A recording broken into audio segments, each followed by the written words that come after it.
My name is Alex Nicolas. Ako yung front office assistant manager sa ngayon. Nag-start ako sa Kabayan year 2001.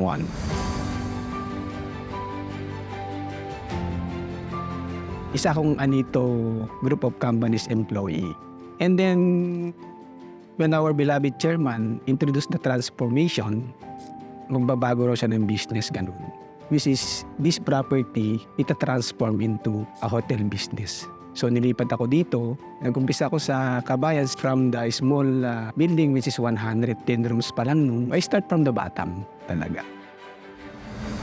Tulad ng pagbisita sa bahay, ganun, pag-asikaso mo ganun. Naibibigay mo lahat yung mga pangailangan nila at yung gusto nila ganun. And at the same time sa mga kasama namin sa trabaho, masaya na naglilingkod.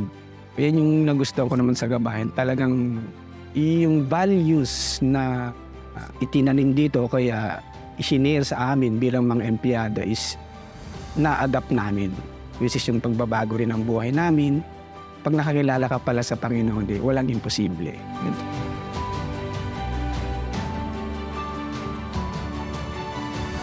Minsan, pagka yung guest nagustuhan nyo, naibigay mo yung mga preferences ng mga bouquets nila ganyan is ikaw din, pagdating nila, hinahanap-hanap ka din. Pag na-comment ka na ng isang guest, pagdating niya, hahanapin ka.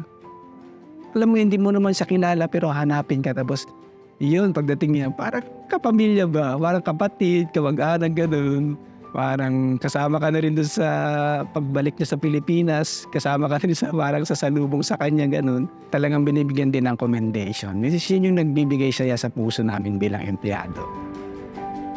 Iba yung nai-impart sa akin ni Kabayan when it comes to sa way of life ko nun. So isa lang natutunan ko yung magkaroon ka ng contentment sa buhay, hindi ka na maghahanap ng iba. Yun yung maganda ng values na natutunan ko dito Kabayan Hotel, malapit sa lahat, maasahan ng lahat.